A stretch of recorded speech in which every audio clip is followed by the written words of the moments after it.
Fue una gran película, pero parecía que hubo resistencia. Mel Gibson estuvo en el podcast de Joe Rogan hablando sobre la secuela de La Pasión de Cristo. ¿Y si la película más controvertida del siglo contuviera secretos que nadie debía descubrir? Cuando Mel Gibson se sentó con Joe Rogan, ocurrió algo extraordinario. La conversación comenzó de forma bastante informal, tocando temas de cine, fe y política hollywoodense. Pero entonces Gibson empezó a revelar lo que realmente ocurrió tras bambalinas en la Pasión de Cristo. Y de repente, la sala se quedó en silencio. Rogan, un hombre que ha entrevistado a presidentes, luchadores y denunciantes, estaba visiblemente conmocionado. Esto no era marketing. Esto no era una controversia para captar la atención. Gibson estaba descorriendo una cortina que Hollywood había luchado desesperadamente por mantener cerrada. Y, una vez que entiendas lo que todos se perdieron de esta película, nunca la volverás a ver de la misma manera. La historia que nadie quería que se contara. Para entender lo que Gibson expuso, necesitamos volver al principio. La Pasión de Cristo nunca fue concebida como una simple epopeya bíblica. A Gibson no le interesaba una cinematografía arrolladora ni una narrativa predecible. Quería algo crudo, visceral, algo que atrapara al público y se negara a soltarlo hasta que comprendiera realmente el significado del sacrificio. Era como, estás haciendo esta película, y la idea es que todos somos responsables de esto, que su sacrificio fue por toda la humanidad. Como Mel Gibson le explicó a Joe Rogan, la idea central era que todos somos responsables de esto, que el sacrificio de Cristo no fue solo un evento histórico, sino algo con implicaciones actuales para cada persona que lo viera. Pasó años estudiando los 4 evangelios, profundizando en cada versículo sobre las últimas horas de la vida de Jesucristo. Pero fue más allá de lo que la mayoría de los cineastas se atreverían. Se basó en textos antiguos y fuentes teológicas, entrelazando no solo los eventos en sí, sino el peso que los sustenta, la guerra espiritual, el costo humano, el propósito divino oculto en cada momento de sufrimiento. La escena inicial te dice exactamente qué tipo de película es esta. En el huerto de Getsemaní, la oscuridad aprieta. Jesús se arrodilla en oración mientras sus compañeros más cercanos caen, dormidos a su alrededor.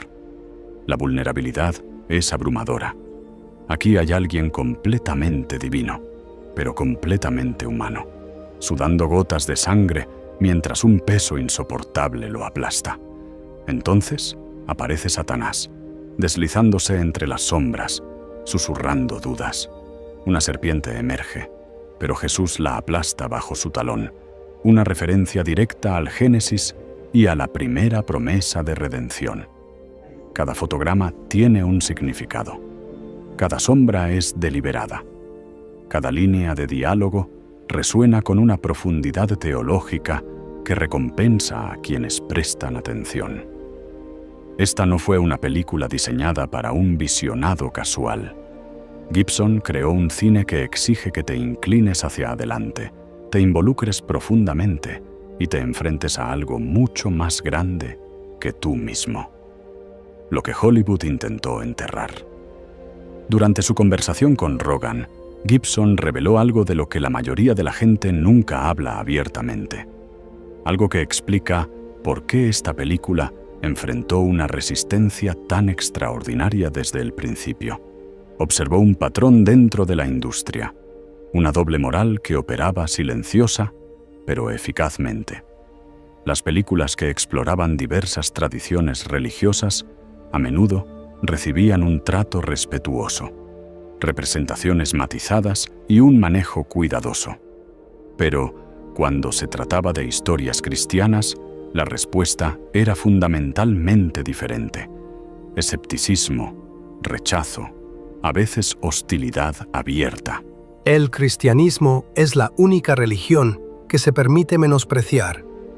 Sí. El cristianismo es la única religión en la que la gente abraza todas estas diferentes religiones, hasta que llega el momento del cristianismo. Los proyectos eran etiquetados como anticuados, demasiado solemnes, supuestamente desconectados del público moderno. Siempre se repetía la misma idea: nadie quiere ver esto. Pero la realidad era otra. Mel Gibson vivió esa resistencia en carne propia, dolorosa, silenciosa, calculada. Los estudios que deberían haber competido por financiar a un director ganador del Oscar, de pronto se enfriaron. Las llamadas dejaron de contestarse. Las reuniones fueron canceladas. Colegas de años comenzaron a tomar distancia. El mensaje era claro: esa historia no era bienvenida. Y quien insistiera en contarla, tampoco. La industria no solo cuestionaba su viabilidad comercial, se oponía directamente al contenido. Pero Gibson no retrocedió. Para él, no era solo un proyecto cinematográfico, era una convicción profunda, una misión. Cuando el financiamiento tradicional desapareció, decidió arriesgar su propio dinero. Reunió a un equipo comprometido, personas que compartían su visión y que no se intimidaban ante la controversia. Y lo que nació en medio de esa oposición sorprendió al mundo.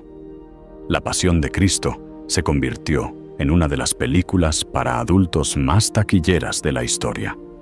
Demostró que millones de personas sí deseaban una narrativa valiente, directa, sin concesiones. Justamente aquello que Hollywood aseguraba que nadie quería ver. Pero lo más inquietante ocurrió detrás de cámaras. Durante su conversación con Joe Rogan, Gibson habló de sucesos que rozan lo inexplicable, eventos en el set que aún hoy el equipo no logra explicar. Jim Caviezel, quien interpretó a Jesús, soportó un sufrimiento físico real, no simbólico, no simulado. La cruz que cargaba pesaba más de 13 kilos. En una escena, su hombro se dislocó completamente. Durante la flagelación, recibió 2 latigazos accidentales. Uno fue tan fuerte que lo dejó sin aliento. Sus manos quedaron abiertas, sangrando, en carne viva. Ese dolor no era actuación, era auténtico, y esa autenticidad se siente en cada escena. Luego ocurrió algo aún más desconcertante. Un rayo impactó en pleno rodaje. El asistente de dirección, John Michelini, fue alcanzado en 2 ocasiones durante la producción. Se dice que el propio Caviezel también fue golpeado mientras filmaban la crucifixión, y contra todo pronóstico, sobrevivió sin heridas graves. ¿Coincidencia? ¿Casualidad? ¿O algo más? Durante el rodaje de La Pasión, mientras estaba conectado al equipo eléctrico, fui alcanzado por un rayo en la última toma de la película. Pero antes de eso, ya había sufrido una dislocación del hombro. El rayo, en la tradición bíblica, simboliza el poder y el juicio divinos. Aparece en momentos decisivos a lo largo de las Escrituras. En el set, nadie podía explicar lo que estaba ocurriendo. Los incidentes generaron una atmósfera inquietante, como si la línea entre lo natural y lo sobrenatural se volviera peligrosamente frágil. Muchos comenzaron a preguntarse: ¿estábamos filmando una película? ¿O participando en algo más? Las transformaciones no fueron solo físicas, también fueron espirituales. Luca Lionello, quien interpretó a Judas Iscariote, inició el rodaje como ateo. Al terminar, declaró haberse convertido al cristianismo. Meses explorando la traición, la culpa y la redención lo marcaron profundamente. Maya Morgenstern, quien interpretó a María, estaba embarazada en secreto durante la filmación, un símbolo silencioso de vida y muerte, de dolor y esperanza, de resurrección. También circularon relatos difíciles de explicar. Una niña con epilepsia severa pasó un mes completo sin convulsiones tras estar presente durante el rodaje. Otros afirmaron haber experimentado mejoras físicas inesperadas. ¿Milagros? ¿Coincidencias? ¿Impacto psicológico? Sea cual sea la explicación, el elenco y el equipo se marcharon convencidos de haber vivido algo mucho más grande que una producción cinematográfica. Hay una escena que resume la visión artística de Mel Gibson. Después de la crucifixión, el cuerpo de Jesús descansa en brazos de María, evocando claramente la piedad de Miguel Ángel, dolor y belleza, devastación y dignidad, sufrimiento humano y propósito divino. No es solo una imagen religiosa, es una imagen universal. Cuando La Pasión de Cristo llegó a los cines, la crítica quedó dividida. Roger Ebert, uno de los críticos más influyentes de su generación, le otorgó 4 estrellas. La describió como la película más intensa y brutal que había presenciado. Afirmó que nunca había comprendido la magnitud del sufrimiento de Cristo, hasta verla. Y eso es significativo, porque Ebert no era complaciente. Sabía elogiar, pero también señalar defectos. Otros críticos destacaron la ambición artística de la obra, comparando la dirección de Gibson con la de grandes maestros del cine espiritual. Pero la controversia no tardó en llegar. Antes del estreno, varios líderes religiosos revisaron el guión y expresaron preocupación. Temían que ciertas representaciones pudieran reforzar estereotipos históricos que, durante siglos, alimentaron el antisemitismo. No eran objeciones superficiales.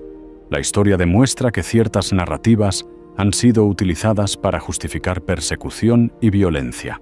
Gibson sostuvo que su intención era mostrar la responsabilidad colectiva de la humanidad en la muerte de Cristo, no señalar a un grupo específico.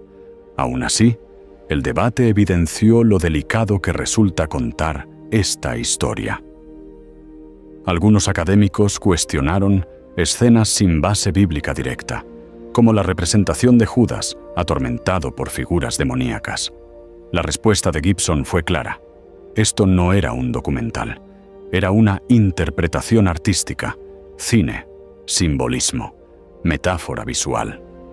La película caminó por una cuerda floja entre la reconstrucción histórica y la reflexión teológica, y el público reaccionó de formas radicalmente distintas. Algunos salieron espiritualmente transformados, otros profundamente incómodos. Casi nadie permaneció indiferente. Paradójicamente, la intensidad del debate aumentó el interés. Personas que jamás habrían visto una película religiosa acudieron al cine. Iglesias organizaron proyecciones masivas. Pastores y sacerdotes dedicaron sermones completos a analizar su mensaje. La conversación apenas comenzaba. Los medios publicaron innumerables artículos, analizando cada escena, cada símbolo, cada decisión creativa. Mel Gibson había logrado algo contundente, crear una obra imposible de ignorar. Pero no terminó allí. Durante su entrevista con Joe Rogan, reveló que durante 6 o 7 años ha trabajado, junto al guionista Randall Wallace, en un proyecto aún más ambicioso, una película sobre la resurrección, no como una secuela convencional, no como una simple continuación, sino como una exploración cósmica de la eterna batalla entre el bien y el mal. Gibson la describió como monumental, desde la caída de los ángeles hasta la muerte del último apóstol. No pretende repetir la fórmula. Quiere expandir el relato hacia un territorio que el cine tradicional rara vez se atreve a explorar. Para él, la resurrección no es un episodio aislado, es el punto de conexión entre todo lo que ocurrió antes y todo lo que vino después.